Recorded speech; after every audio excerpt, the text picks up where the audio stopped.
Hello, everybody. Today, oh, my pants weren't on my waist right. um, Today, we're going to be reviewing the first season of the Book of Boba Fett. So I'm just going to pull up the cast list here and some other things because I can't remember for the life of me, can't remember the names of the two towns that were in Tatooine that were fighting over everything. So I'm just going to type it in here. Places in Tatooine. Or Tatooine, I guess, if you want to. Oh, yeah, places on Tatooine. Okay, so it was Mos Eisley and Mos Espa were the two places that were fighting, I think. And then we had this syndicate group that was trying to keep the spice running through Mos Eisley's and Mos Espa. But at the very beginning of the show, I just do have to say that Boba Fett is trapped in this creature, and it seems that he's having some sort of flashback of him, I guess living with the actual Sand People, or Tuskens as we now know them. And what are the little creatures that steal everything? I'm just going to look that up.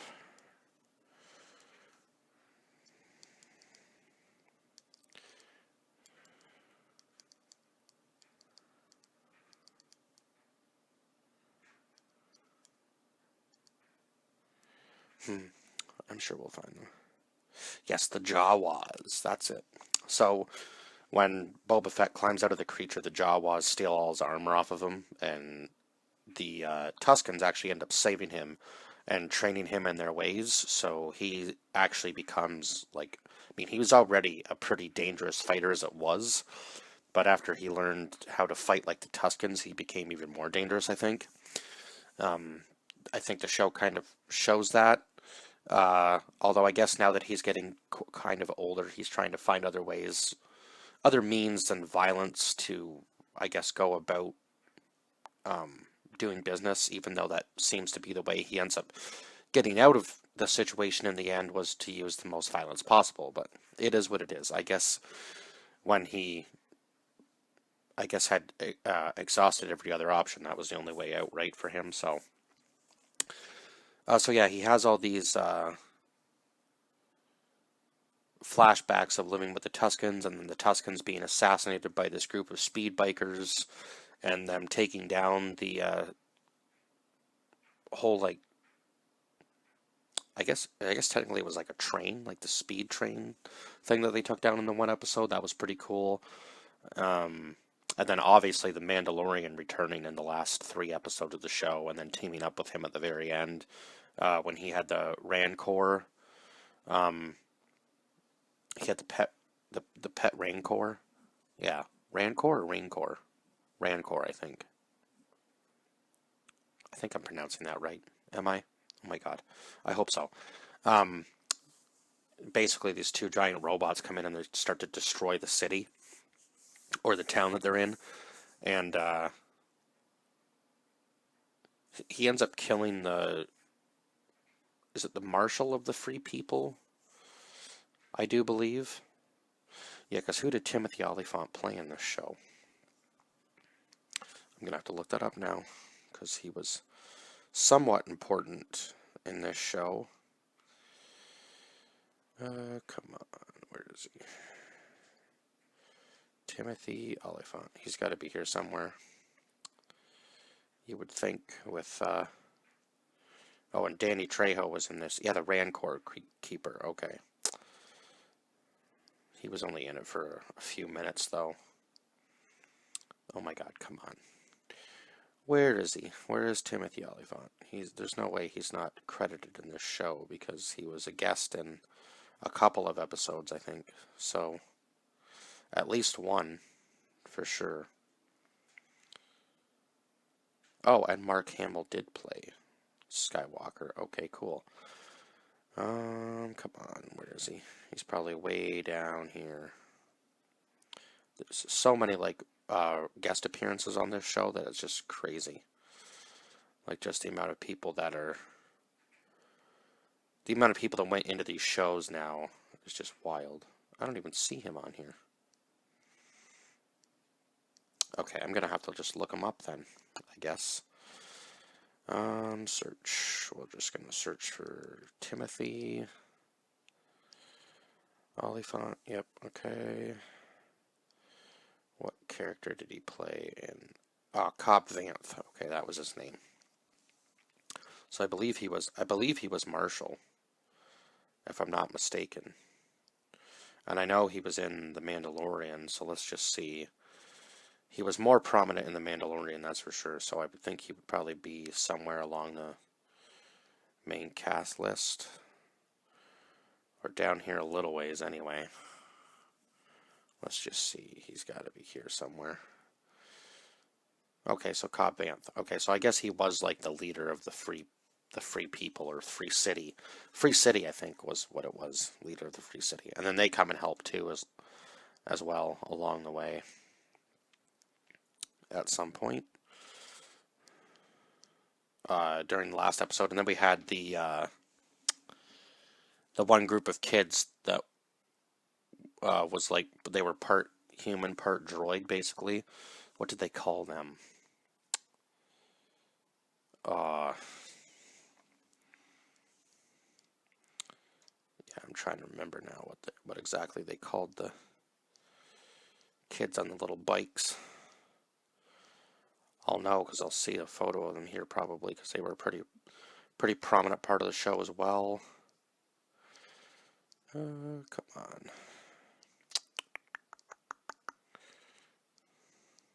You would think that they would be here somewhere, seeing as they were a pretty big part of the last battle. Okay. Let's just see. We might just have to Google this too, because there's some new characters in this show that I didn't even know about. So let's just say half droid, half human. If I could spell Boba Fett. See if that brings anything up.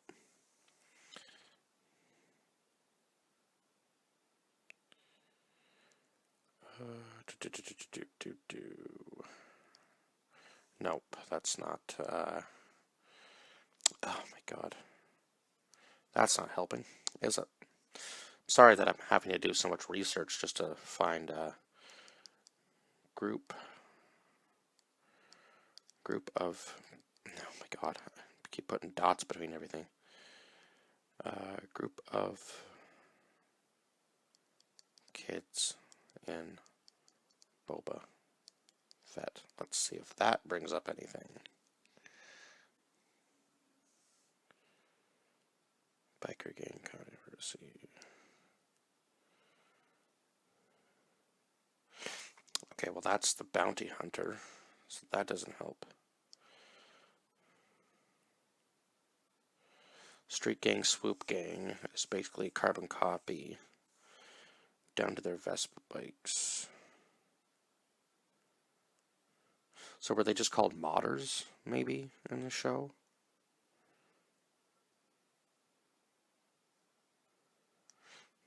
Okay, let's see what Screen Rant says about it.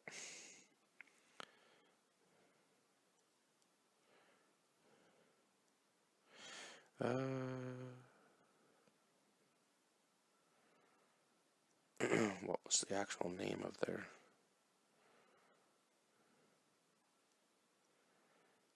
Oh yeah, they modify themselves with droid parts. We get that. I've already talked about that a little bit. I just want to know the name of the... Yeah, and they use like Vespa like speeder bikes, which was kind of cool.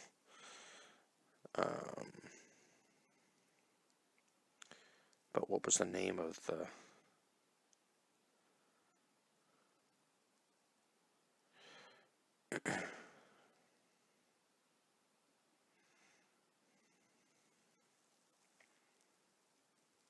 The mods? Is that really what they were called? They were just called the mods?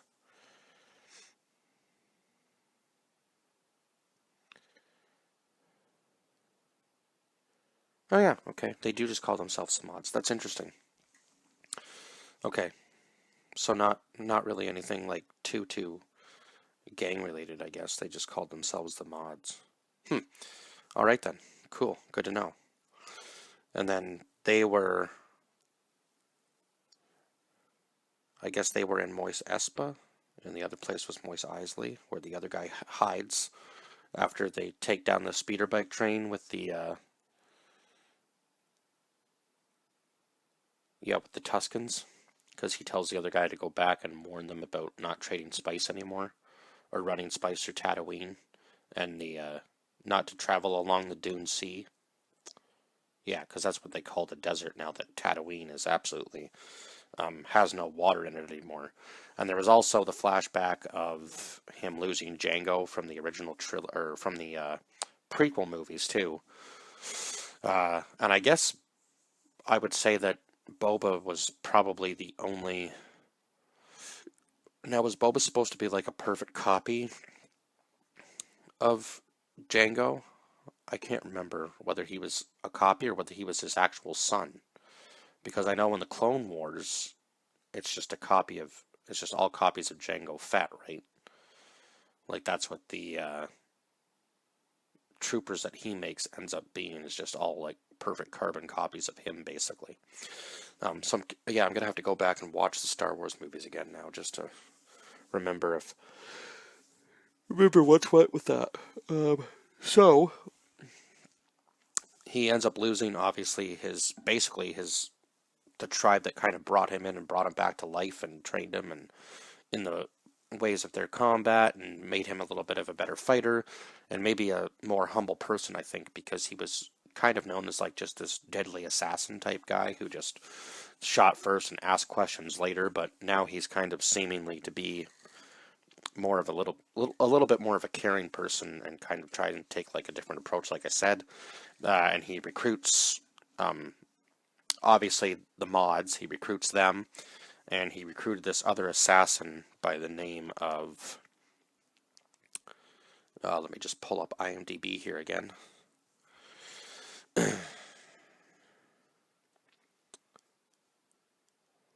By the name of Fennec Shand. That was basically like his kind of main. You could almost call her like a sidekick. I could say. I guess in a sense, maybe she was like a sidekick to him, or she just kind of had the same goals as him, or she just needed somebody to protect her because she was in a pretty bad way when he first caught up with her, and she had to be repaired with droid parts herself. I guess maybe she was ashamed of it in the beginning, but not anymore, and it just made her much faster and much more deadly as an assassin. So, yeah, she ends up killing the mayor of, was it, I guess, Moise Espa? The mayor of Moise Espa? Yeah. And at the end of the show, I think it was when she killed them. Yeah, so there was a lot of stuff that happened in this show. And then Pedro Pascal playing the Mandalorian again, obviously reprising his role, so that was pretty cool. And now he's doing a show on HBO as well, so he's just all over the place. So Tamura Morrison played Boba Fett. Ming-Na Wen played Fennec Shand.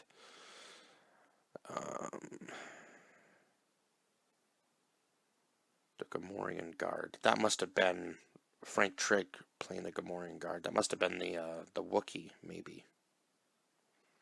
Was it? I'm gonna have to look at the photos.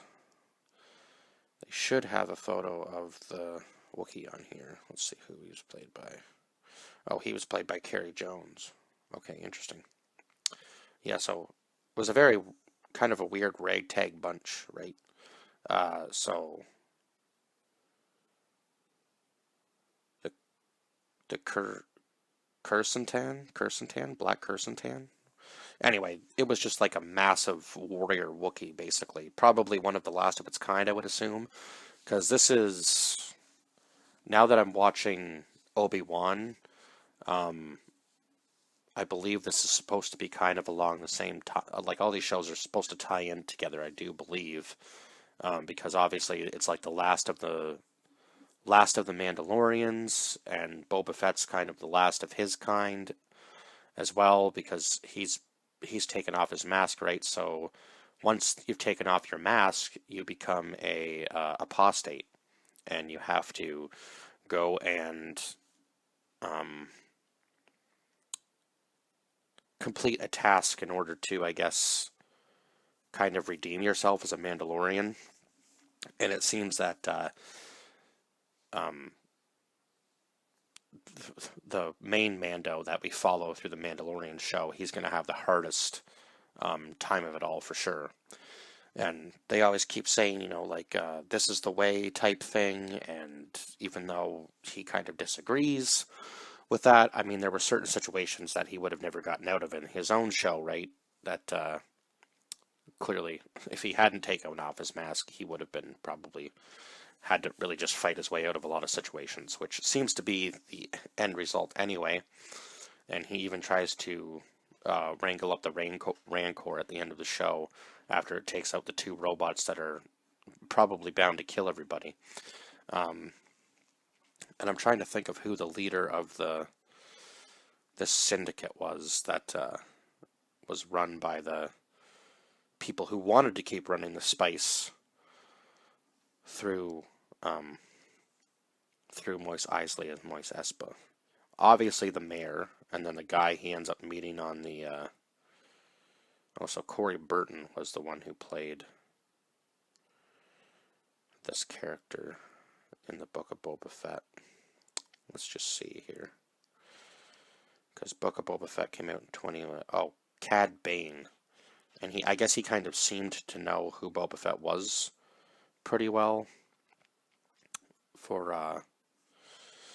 So they were kind of like the rival assassins, I guess, and Boba Fett is able to actually end up beating him in a quick draw, or was it somebody else that ended up shooting him? I can't remember what it was, actually Boba Fett, or whether it was... Yeah, God, now I'm drawing a blank on that one, whether it was actually him or not that ends up shooting the other guy. I know he killed a lot of people that were with Boba, and definitely didn't make it easy for Boba Fett to complete his tasks, that's for sure. And basically backed him up into a corner where he had to fight his way out, and the Rancor was the only way to finish off the job. But yeah, this show was pretty cool, actually. Not quite as good as The Mandalorian, and if I do remember correctly, I'm pretty sure I gave The Mandalorian a 10 out of 10 when I first watched it. I don't think there's any way I would have rated it any lower than that. Just trying to remember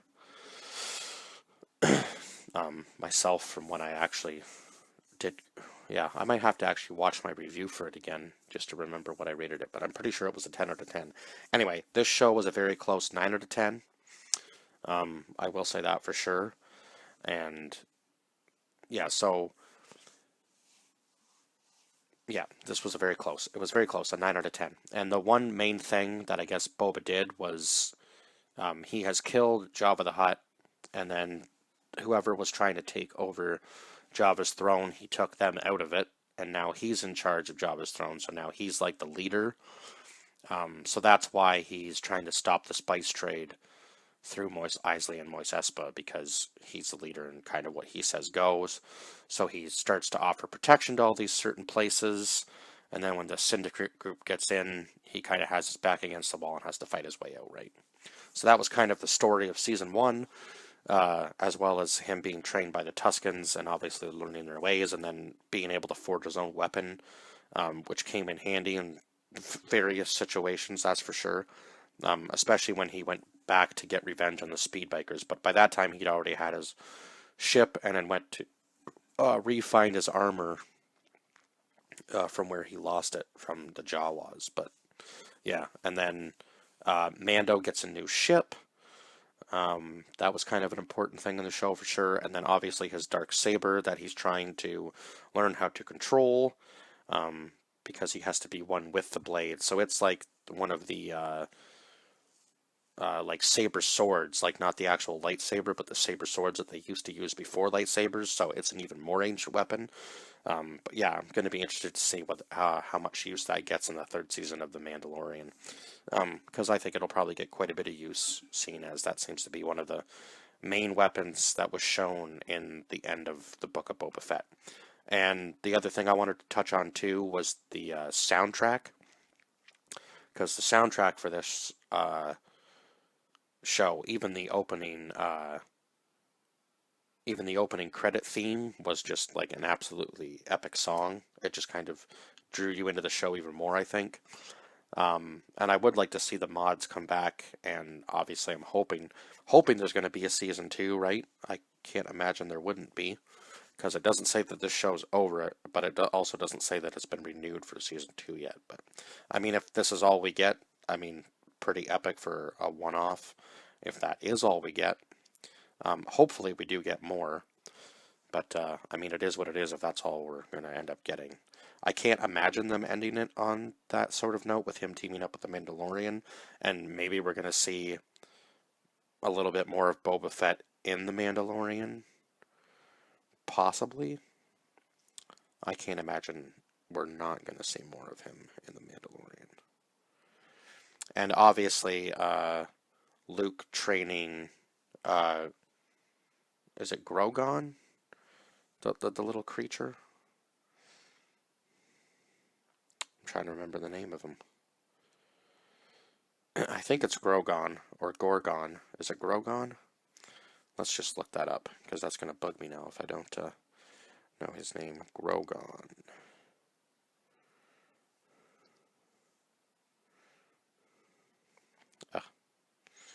We're going to have to type in Mandalorian, aren't we? Oh my god, Google. Frick off. Sometimes.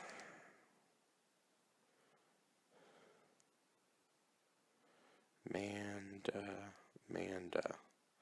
Wow, I can't. Okay, I think it is Grogon, or Gorgon. Oh, Grogu. Oh my god. What am I thinking? So yeah, he is referred to as Baby Yoda, but his real name is Grogu. And him learning the Force in this show was absolutely insane, because he came in clutch in quite a few situations. Especially when the Rancor was going like absolutely just wild at the end of the show, and he just calms it down with the Force. So I mean, obviously he had a pretty incredible teacher, because Luke had Yoda as a teacher. So now Luke is now training. Luke is now training Grogu to become a Jedi Master.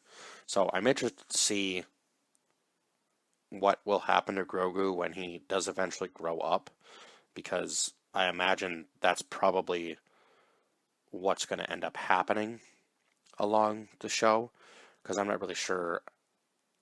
I mean, he's still small now, so I guess he'll return tiny in season 3 of The Mandalorian, but I mean, maybe he'll grow up a bit in this season. That would be kind of interesting to see, wouldn't it?